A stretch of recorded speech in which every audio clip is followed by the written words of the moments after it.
আমরা এই ব্যাস ওই সুর মিলাচ্ছি। ওরা কাগজের মুদ্রা দিয়ে সারা বিশ্বটাকে ডমিনেট করছে। তাও আবার এখানে আরো ব্যাপার আছে, কাগজের সব মুদ্রা আবার এক মানের না। একগুলো হচ্ছে হার্ড কারেন্সি, মানে শক্তিশালী কারেন্সি, একগুলো সফট কারেন্সি, মানে নরম কারেন্সি। বাংলাদেশের টাকা কোন কারেন্সি, হার্ড না সফট? এতটুকু তো জানেন। হার্ড কারেন্সি কি? মার্কিন ডলার, মানে মগের মূল্য। একটা কথা হচ্ছে না, মগের মূল্য। মগ কারা জানেন? হয়েছে যারা রোহিঙ্গাদেরকে মেরেছিল, ওরা এদের বলে মগ। আপনারা তো এগুলো জানেন না। ছোটবেলা আমাদের বাবা মারা ঘুম পাড়াতো না, খোকা ঘুমালো পাড়া জুড়ালো, বর্গি এলো দেশে, মনে আছে? বুলবুলিতে ধান খেয়েছে, কি বলেন তারপরে? খাজনা দিব কিসে, মনে আছে? ধান ফুড়ালো পান ফুড়ালো, কি জানি খাজনার উপায় কি, আর কটা দিন সবর করো নাকি রসুন। এখানে কি বোঝানো হয়েছে আপনি বুঝতে পারবেন না, তো ইতিহাস পড়তে হবে। খোকা ঘুমালো পাড়া জুড়ালো, বর্গি এলো দেশে। বর্গি মানে এই যে মগদেরকে বোঝানো হয়েছে। ওরা উগ্র ছিল, যেখানে যাইতো এরকম মঙ্গলদের মতো ম্যাসাকার করতো, ফসল বিনষ্ট করতো, ট্যাক্স নিত, জুলুম করতো। ওইটা ভয় দেখানো হতো। ওই জন্য ওদের মূল্যক, ওদের এই যে আগ্রাসনটাকে বলা হয় মগের মূল্যক। মগের মূল্যকের ব্যাখ্যা বুঝলেন? এটা মগের মূল্য। ওরা এখন হার্ড কারেন্সি দিয়ে মগের মূল্য কিরকম, যে সারা বিশ্বের সফট কারেন্সিগুলো আমার কারেন্সি দিয়ে নির্ধারিত হবে। মানে আপনার 100 টাকা সমান সমান ওর $1, মগের মূল্য।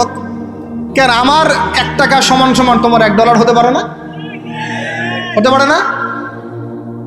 এটা করতে দিবে না, কারণ এটা করলে আপনার অর্থনৈতিক অবস্থা অনেক সমৃদ্ধ হয়ে যাবে এবং আপনি তাদের সমান হয়ে যাবেন। আপনি যে দামে তেল কিনবেন তাকেও সে দামে তেল কিনতে হবে। তো ওরা এটা ধরিয়ে দিল।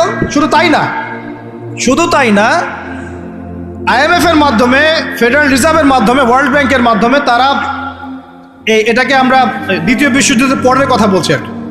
ওই সময় ব্রেটন উড কনফারেন্স হয়েছে, পরে দেখবেন ব্রেটন উড কনফারেন্স হয়েছে। মার্কিন ডলারকে সারা বিশ্বের রুলিং মানে কারেন্সি হিসেবে ওরা নির্ধারণ করলো, মগের মূল্য।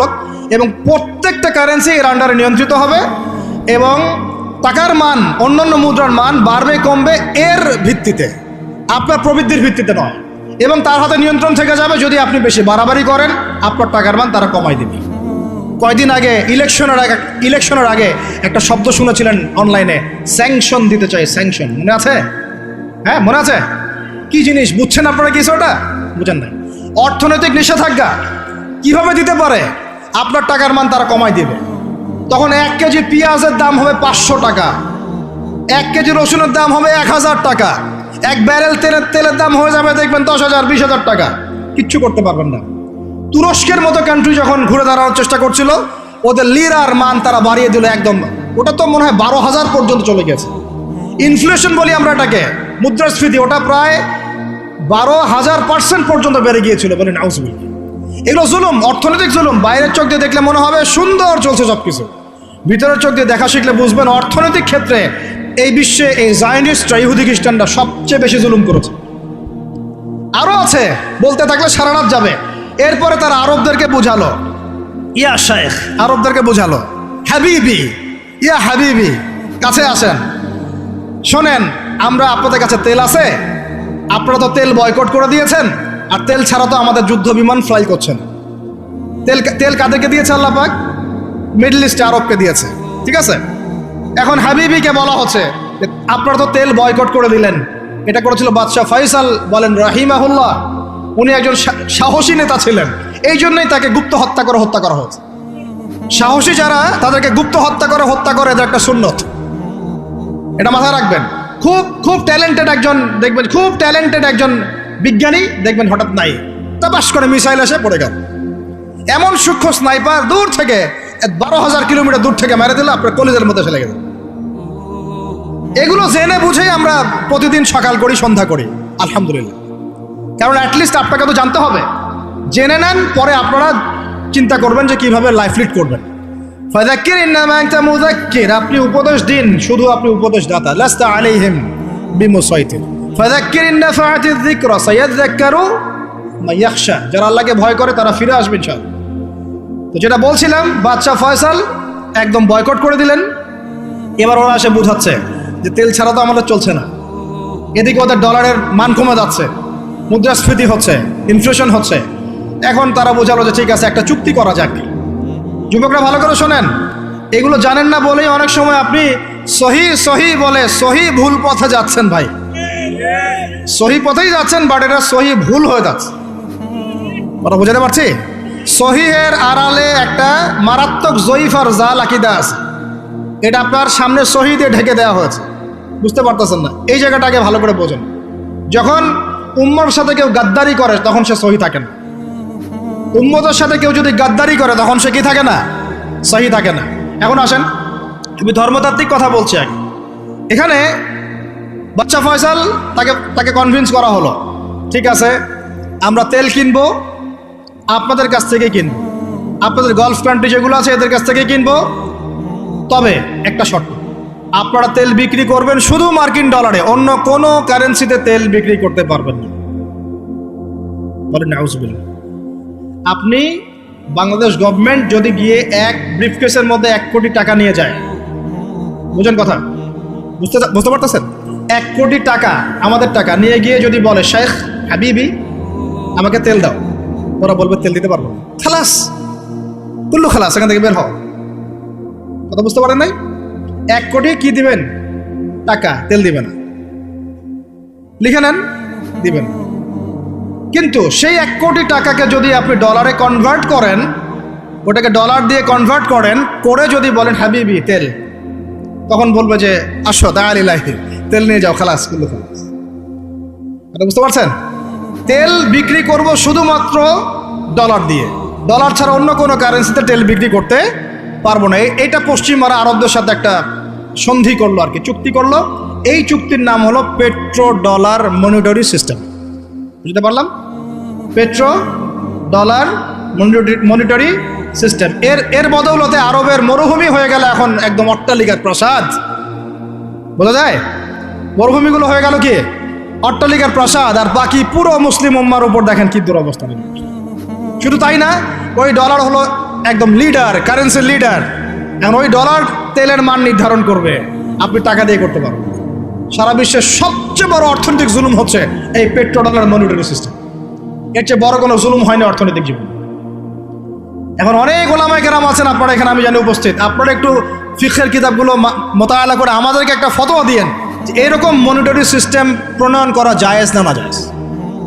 এটা আপনারা ফতোয়া দিয়েন, আমি ফতোয়া দিতে পারবো। আমি অর্থনৈতিক ভাষায় বলতেছি যে এই মনিটরি সিস্টেমটা পুরো বিশ্বে জুলুম নিয়ে আসছে। এখন আদতে, এখন শোনেন এই অংশটুকু শোনেন, তারপরে আমি শেষের দিকে চলে আসতেছি। আদতে এতে পশ্চিমাদের লাভ কি হয়েছে শোনেন।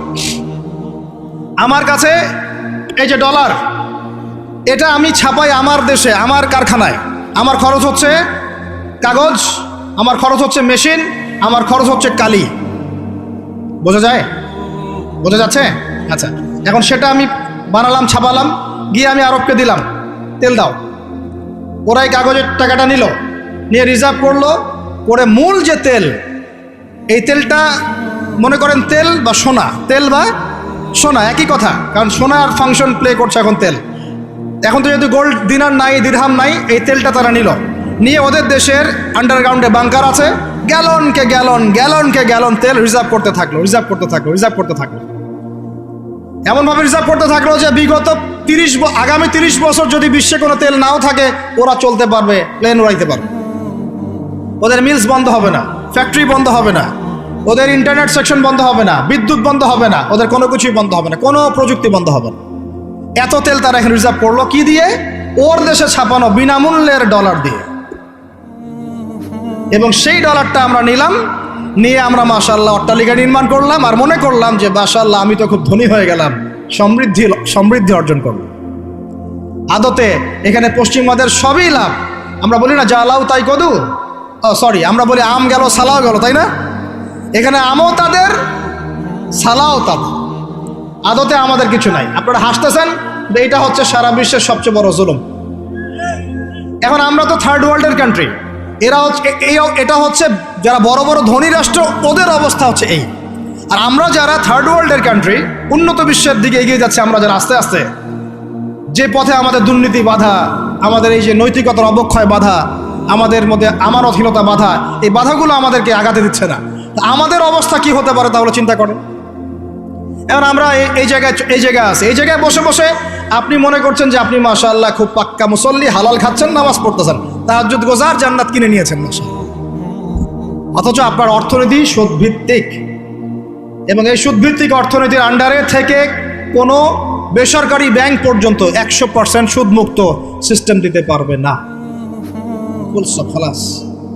আর এর উপরে আবার আছে ঘুষ, তার উপরে আবার আছে দুর্নীতি, তার উপরে আপনারা আবার মাপে কম দিচ্ছেন, তার উপরে আবার পণ্য মজুত করছেন, মার্কেটে ইচ্ছাকৃতভাবে প্রাইস বাড়ায় দিচ্ছেন, এই কাজগুলো করছেন। আমি শিক্ষিত একটা সমাজ পেয়েছি বলে কথাগুলো এভাবে মাহফিলে বললাম, এগুলো মাহফিলে কিন্তু আলোচনা হয় না। এগুলো কি মাহফিল আলোচনা হয়? আমরা বিশ্বাস করি গাজীপুরের শহরের মানুষ, সব ঢাকার মানুষ, আপনারা সব বুঝেন, ইন্টেলেকচুয়াল অডিয়েন্স আছেন এখানে। এই কথাগুলো খোলামেলা বলার কারণেই ওদের দ্বারা পালিত কিছু তথাকথিত শায়েখ আমার উপর খুব ক্ষিপ্ত। এর আকীদা ঠিক না, এর মানহাজ ঠিক না, লেকচার শোনা যাবে না, ইত্যাদি ইত্যাদি। ঠিক আছে, আমারটা শোনার দরকার নেই, তোমাকে শুনতে কে বলছে? তোমার শোনার ইচ্ছা করে না, তুমি শুনিও না। যাদের শোনার ইচ্ছা তারা শুনবে ইনশাল্লাহ। আর তোমার মতো কিছু মুনাফিক না শুনলে আমার কিছু যায়ও আসে না ইনশাল্লাহ। মুমিনরা যারা, তারা শুনবে, বুঝবে, ইনশাল্লাহ ওরাই প্রজন্ম করবে ইনশাল্লাহ। আর আমাদের ভুল হতে পারে, ভুল হলে সেটা ওলামায়ে কেরাম সংশোধন করবেন। ওলামায়ে কেরাম যদি আমাদেরকে বলেন এটা ভুল হয়েছে, অবশ্যই মাথা পেতে নেব। আমরা আলেম ওলামার বাইরে নয়, ওলামায়ে মুহাক্কিকের বাইরে নয়। তাহলে আপনাকে কি আমি ভিতরের চোখ দিয়ে পুরো বিশ্বের রাজনীতি বোঝাতে পেরেছি? পুরো বিশ্বের অর্থনীতি বোঝাতে পেরেছি?